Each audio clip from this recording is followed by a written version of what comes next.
As the days grow shorter and colder, I find myself enjoying a day in Harrisburg with my wife and son.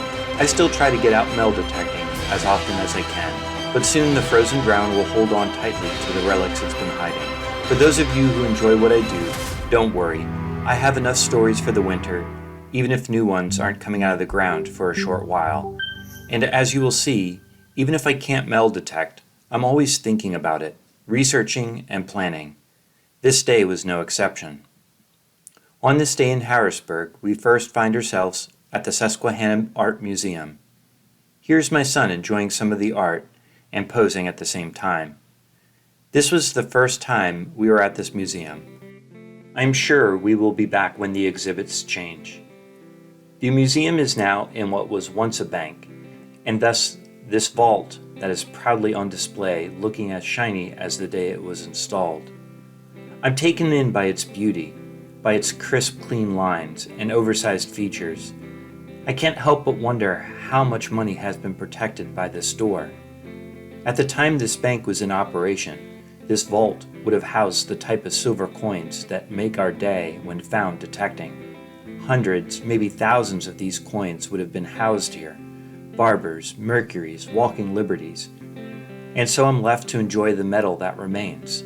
This impressive vault door. And as we venture through the museum, I'm yet again drawn to the lines formed by more metal leading up the stairway. Cords of metal, stretched to linear perfection, there to protect and please at the same time. Yes, I did wait for the right moment for my son to follow behind me.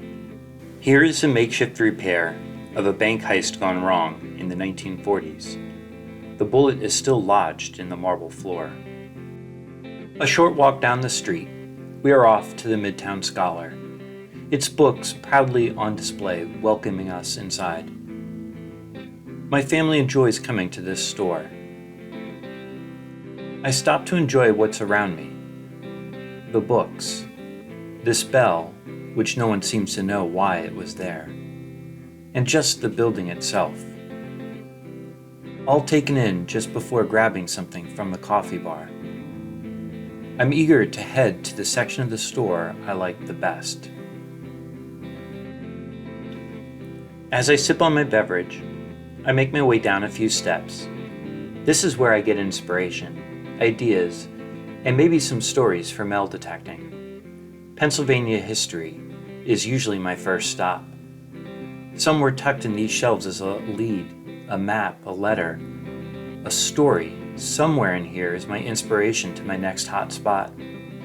I often admired this atlas from the 1870s of Cumberland County. The price tag is too steep for me. I would want these maps for research out in the fields with me when I'm detecting. So I make my way over to the Civil War section. I take my time looking for just the right book.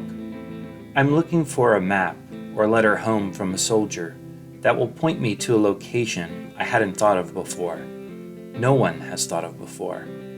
This one set of books jumps out, and I hone in on the volume for Gettysburg, being that I live so close. This book is amazing. It has officer reports from both the North and South. I'm eager to dig into it and find campsites and lesser-known skirmishes. This book will lead me to great places to detect. It will lead me to stories.